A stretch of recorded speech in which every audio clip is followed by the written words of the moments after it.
जय हिंद दोस्तों, स्वागत है आपका हमारे झारखंड स्टडी पॉइंट चैनल पर।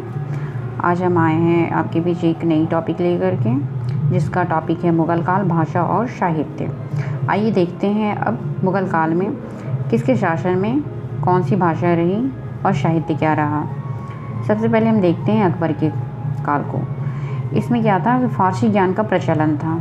बाद में राजस्व दस्तावेज जो था फ़ारसी और हिंदी को दस्तावेज से फ़ारसी और हिंदी को समाप्त कर दिया गया था। फ़ारसी कविता और गद्य चरमोत्कर्ष पर था। मतलब फ़ारसी जो थी बहुत ही हाई लेवल पे था, इसकी कविता और गद्य दोनों हैं। हिंदी कवियों को मुग़ल दरबार में स्थान दिया जाने लगा था। प्रभावशाली कवि में थे तुलसीदास, अबुल फजल जो कि इनके शासनकाल में थे, एक विद्वान शैलीकार थे और इतिहासकार थे। अबुल फजल का जो भाई था फैज़ी, इस काल का प्रमुख कवि माना जाता है। अकबर के अनुवाद विभाग में कार्यरत रहता था। ये फैज़ी जो था अकबर के अनुवाद विभाग में कार्यरत था, यानी कोई भी फ़ारसी का ये था तो उसको वो अनुवाद करता था, ट्रांसलेटर का काम करता था। महाभारत का अनुवाद फैज़ी के निरीक्षण में हुआ है, क्योंकि महाभारत संस्कृत में लिखा गया था और उसको फ़ारसी में कन्वर्ट करने वाला कौन था? फैज़ी ही था। अब आगे देखते हैं शासक जो अकबर के काल में थे। राजकवि मुल्ला गज़ाली मसदरी। अगर हम शॉर्ट फॉर्म में देखेंगे तो अमूल गम याद रखेंगे तो अ से हो जाएगा अकबर, म से हो जाएगा मुल, ग से हो जाएगा गज़ाली, म से हो जाएगा मसदरी। मुल्ला गज़ाली मसदरी ये एक राजकवि था। किसके दरबार में था? ये अकबर के दरबार पे था। दूसरा देखते हैं जहांगीर। जहांगीर के दरबार में जो राजकवि था उसका नाम था तालिब अमूली। जहाँ को तलब है मूली की, ऐसे याद कर सकते हैं। जहाँ को तलब है मूली की, तलब से हो जाएगा तालिब, मूली से हो जाएगा अमूली, जहाँ से हो जाएगा जहांगीर। अब आता है शाहजहाँ। शाहजहाँ के दरबार में था अबू तमिल कलीम कादेशी। अगर हम शॉर्ट फॉर्म इसका एक ट्रिकी देखें तो हो सकता है शाहजहाँ अब मिल तमिल कादसी से। तो शाहजहाँ अब मिल किससे मिलेगा? वो तमिल कादसी से मिलेगा। तो हो जाएगा शाहजहाँ, अब हो जाएगा अबू, मिल से हो जाएगा तमिल, फिर हो जाएगा कलीम कादिशी। अब देखते हैं फ़ारसी कवियों के बारे में, जो कि है उतबी और नज़ीरी। फ़ारसी कवि कौन थे? उतबी और नज़ीरी थे। बस इतना याद रखना है कि उतबी और नज़ीरी ये क्या थे? कवि थे। किस भाषा के थे? फ़ारसी भाषा के थे। मुग़ल काल में संस्कृत जो था महत्वपूर्ण और मौलिक बहुत ज़्यादा था।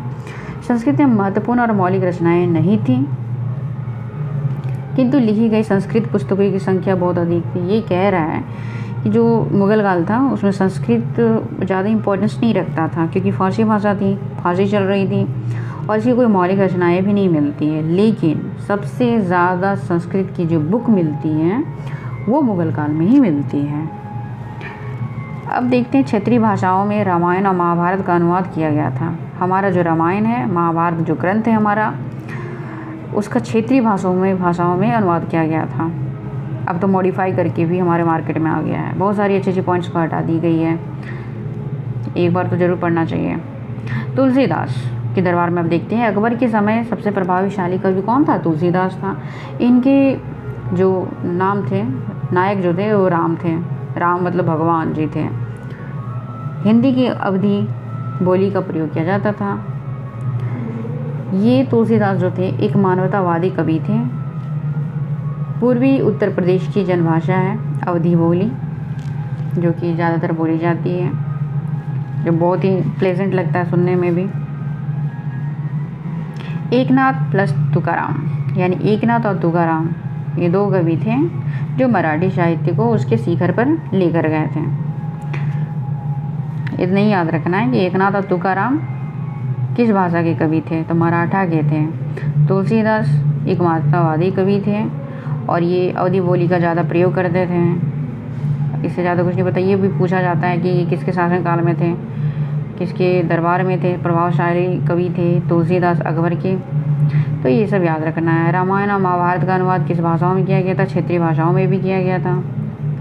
तो ये सारी चीज़ें हैं। अब देखते हैं उर्दू को थोड़ा।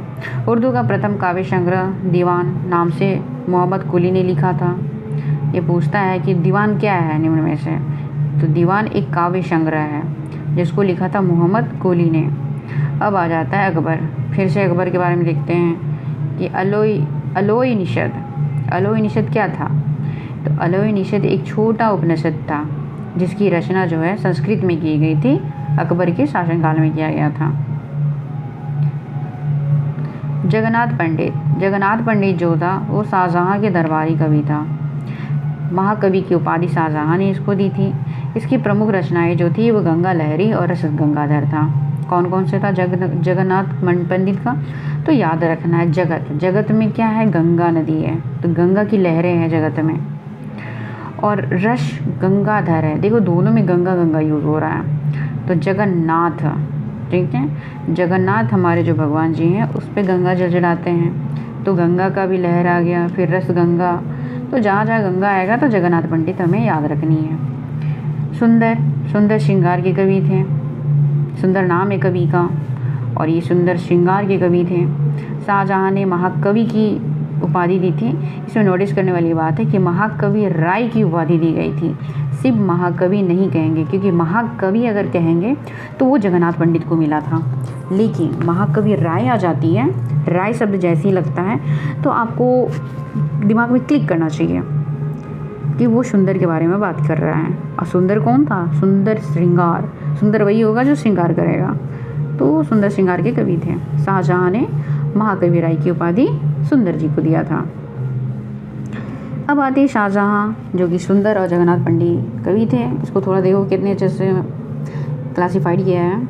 सुंदर महाकवि राय की उपाधि मिला था और जगन्नाथ पंडित को गंगा लहरी, रसद, इनकी तो प्रमुख रचना रहे हैं। और पंडित राज की उपाधि जहांगीर ने दी थी। संस्कृत के कवि थे ये।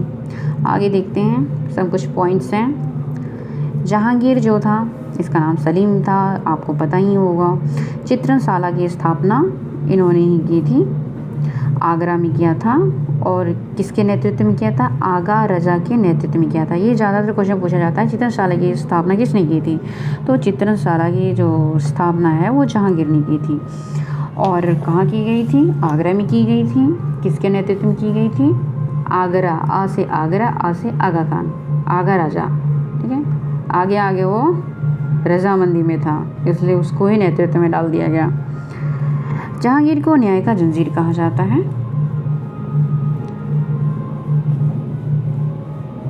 अब देखते हैं मुगलकालीन साहित्य के बारे में, जो फारसी भाषा में लिखी गई है। अब बुक का नाम है रामायण। अब उसको लिखने वाले लेखक कौन कौन से हैं? रामायण का जो लेखक है फारसी भाषा में जिसने लिखा है उनका नाम है बदायूनी। भगवत गीता का जो रचयिताकार हैं फारसी भाषा में राजा टोडरमल, यानी राजा टोडरमल ने फारसी भाषा में भगवत गीता का रचना किया। बदायूनी फारसी भाषा में ही रामायण की रचना किया। दारा शिकोह जो बहुत ही प्रसिद्ध लेखक रहा, बहुत ही पावरफुल भी था मुगल काल का, ये योग वशिष्ठ नामक बुक की रचना फारसी में की थी। सर हिंदी अथर्ववेद का है। मौलाना शाह मोहम्मद साहबादी ये पंचतंत्र के रचयिता हैं। पंचतंत्र कालीला एवं दिमना भी कहते हैं इसे। अब फैजी वही जो अबुल फजल का भाई था, इसने लीलावती गणित की पुस्तक, ये पूछा जाता है निम्न में से लीलावती क्या था? तो ये गणित की पुस्तक थी। लिखने वाला फैजी था। फैजी कौन था? अबुल फजल का भाई था। अब आता है कालिया दमन, और यहाँ देखिए कालिया दमन जो है और अकबर नामा, आईने अकबरी, ये दोनों का दोनों अबुल फजल ने लिखा है। इसके बीच आता है दारा शिकोह, जो कि मैंने बताया था दारा शिकोह यहाँ भी है, दारा शिकोह यहाँ भी है। 52 उपनिषद सिर ए अकबर कहा जाता है। इस 52 उपनिषद को क्या कहा जाता है? सिर ए अकबर कहा जाता है।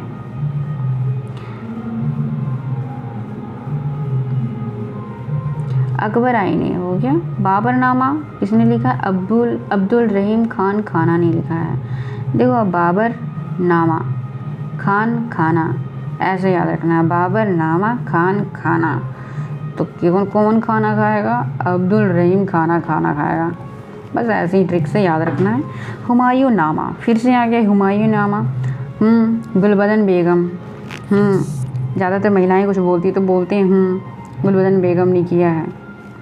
तो इस तरह से याद रखना है ताकि एग्ज़ाम में क्लिक हो जाए दिमाग में और आपके आंसर सही हो जाएं। तुजू के जहांगीरी, जहांगीर की आत्मकथा है जिसको लिखने वाले हैं जहांगीर, खुद लिखे हैं और साथ देने वाले हैं मौदमित खां मोहम्मद हादी। दूसरा आता है मुंतखब उल तवारीख, अब्दुल कादिर बदायूनी ने लिखा है। इकबाल नामा ए जहांगीरी जिसको लिखा है मौदमित खां बख्शी ने लिखा है, जो तुजू के जहांगीरी में जहांगीर को साथ दिया था। महासिरे जहांगीरी,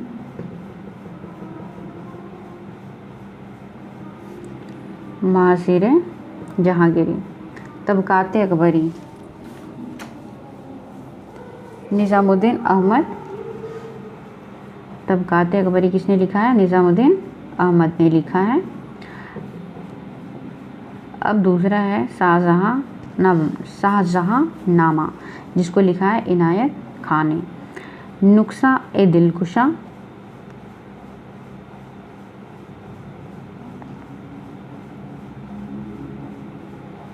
जिसको लिखने वाले हैं खफी खान। नुस्खा ए दिलकुशा, खफी खां। याद रखना है दिल जो है वो बहुत खफा है, तो ऐसे में याद रखना है कि दिल जहाँ आ गया वो खफा है। याद रखना है खफी खां, उसने लिखा है नुस्खा ए दिलकुशा। ऐसे ही एग्ज़ाम में पूछा नहीं है अब तक, आगे पता नहीं आगे पूछ दे। आलमगीर नामा मिर्ज़ा मोहम्मद कासिम का है। आलमगीर नामा, आलम जब गिर गया तो कसम खा लिया, याद रखना है। मासिर ए आलमगीरी, फिर से ये गिर गया है, लेकिन इसमें वो ट्रिक काम नहीं करने वाला है, इसलिए ट्रिक से ज़्यादा हम डायरेक्टली याद करने की कोशिश करेंगे, क्योंकि एक ही ट्रिक कहाँ फिट करेंगे हम। तो मासिर आलमगीरी जो है साकी मुस्तैद खां का है। फतवा ए आलमगीरी ये किसका है? ये देखना है शेख निज़ामुद्दीन अहमद का है। फिर है पातशाह नामा जो कि बहुत बार पूछता है, मोहम्मद अमीन का लिखा हुआ है। फिर इधर देखिए एक हमारा कॉलम में कुछ लिखा हुआ है, तुर्की भाषा में लिखा हुआ है तुजू के बाबरी। लिखने वाले कौन थे? हमारे बाबर ने खुद नहीं लिखा था भाई, तुझे के बाबरी। तो याद रखना है ये बाबर ने खुद लिखा था, ये आत्मकथा है। और ये भी याद रखना है एक कौन सी थी? शाहजहाँ वाली कहाँ गई? तुजू के जहांगीरी, जो जहांगीर ने खुद लिखा था, ये जहांगीर की आत्मकथा है। तो इतने सारे पॉइंट्स हैं, आप देख लीजिएगा, एक बार याद कर लीजिए। आई होप आपको समझ में आया होगा। इस वीडियो में इतना ही रहेगा, मिलते हैं फिर नेक्स्ट वीडियो में। तब तक के लिए अपना ख्याल रखें, खुश रहें, मस्त रहें, नौकरी लेने की कोशिश करें। तब तक शुभ रात्रि, जय हिंद।